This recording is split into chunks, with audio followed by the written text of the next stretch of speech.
અટલ બિહારી વાજપેયીનો જન્મ 25 ડિસેમ્બર 1924ના રોજ થયો હતો.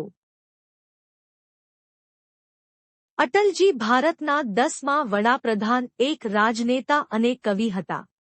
વડાપ્રધાન તરીકે તેઓએ અલગ અલગ 3 ગાળા દરમિયાન સેવાઓ આપેલ હતી. અટલજી કુલ 9 વખત લોકસભાના સભ્ય તરીકે અને 2 વખત રાજ્યસભાના સભ્ય તરીકે ચૂંટાયેલ હતા.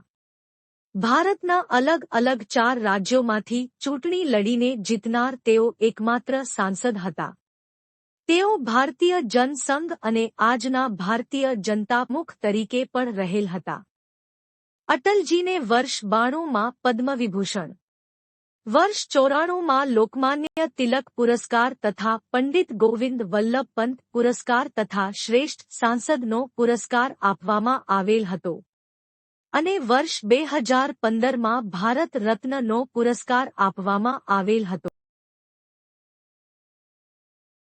25 ડિસેમ્બર ભારત રત્ન અટલજીની યાદમાં સુશાસન દિવસ તરીકે ઉજવવામાં આવે છે.